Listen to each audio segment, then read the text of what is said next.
अब सरकारी दुकान व मकान का मिलेगा मालिकाना हक। जी हाँ, बिल्कुल। अब सरकार किराए पर ली गई दुकान व मकान का मालिकाना हक भी देगी।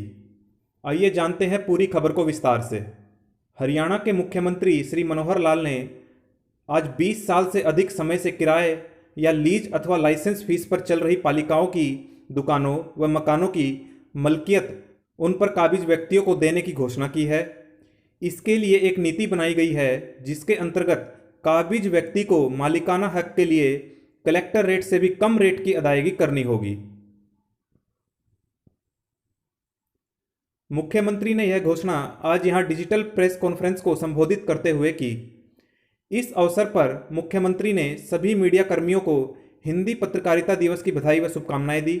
मुख्यमंत्री ने कहा कि पालिका की तहबाजारी पर दी गई भूमि जिस पर मकान दुकान हो या किराए लीज लाइसेंस फीस तहबाजारी पर दिए गए दुकान मकान जिनकी अवधि 20 वर्ष या उससे अधिक 31 दिसंबर 2020 को हो गई है के कानूनी कब्जाधारियों को इस पॉलिसी के अंतर्गत मलकियत का अधिकार दिया जाएगा।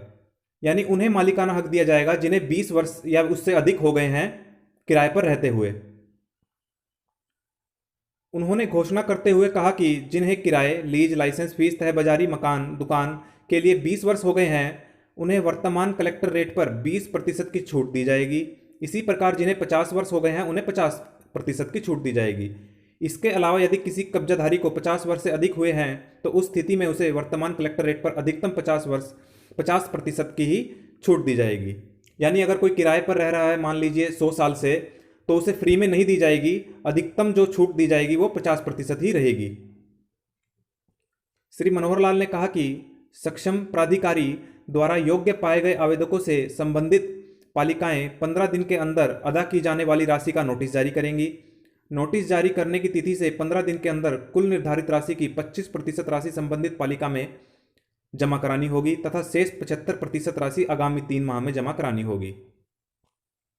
मुख्यमंत्री ने घोषणा करते हुए कहा कि पालिका द्वारा भूमि या उस पर निर्मित भवन जो एक या एक से अधिक कब्जाधारियों को आवंटित किया हुआ हो तो उस पर तय फॉर्मूले के अनुसार राशि की अदायगी करनी होगी। उन्होंने कहा कि यदि केवल एक आवंटी को निर्मित भवन आवंट किया जाना है तो उसके लिए बेस रेट की अदायगी करनी होगी। यदि नगर पालिका ने 2 तल का निर्माण किया है तथा प्रत्येक तल विभिन्न आवंटियों को देना हो तो भूतल के लिए बेस रेट का 60% और प्रथम तल के लिए बेस रेट का 40% राशि का भुगतान करना होगा। इसी प्रकार यदि नगर पालिका ने 3 मंजिल भवन का विभिन्न आवंटियों को आवंटन करना हो तो भूतल के लिए बेस रेट 50%, प्रथम तल के लिए 30%, द्वितीय तल के लिए 20% राशि का भुगतान करना होगा। उन्होंने कहा कि यदि पालिका ने 2 तल या 3 तल के भवन विभिन्न आवंटियों को आवंटित किए हुए हों तो छत का अधिकार ऊपरी तल के आवेदक का होगा, परंतु इस पर अतिरिक्त निर्माण का अधिकार नहीं होगा। यानी अगर कोई सबसे ऊपर वाले फ्लोर पर रह रहा है किराए पर तो छत का अधिकार उसको होगा, यानी छत वो यूज कर सकता है लेकिन उस पर कोई निर्माण नहीं कर सकता है। पालिकाओं की अनुउपयोगी भूमि को बेचने का अधिकार पालिकाओं को होगा।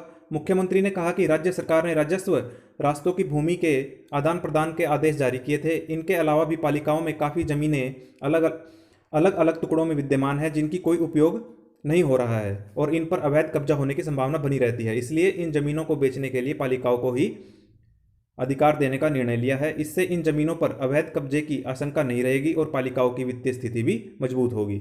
उन्होंने कहा कि इन जमीनों के मूल्य निर्धारण की व्यवस्था बनाई जाएगी और तय की गई कीमत पर आवेदन मांगे जाएंगे। तो आपने जाना कि हरियाणा सरकार अब पालिकाओं की किराए पर ली गई दुकान व मकान का मालिकाना हक देगी। इससे 20 वर्ष या इससे अधिक समय के लिए रह रहे लोगों को फायदा होगा।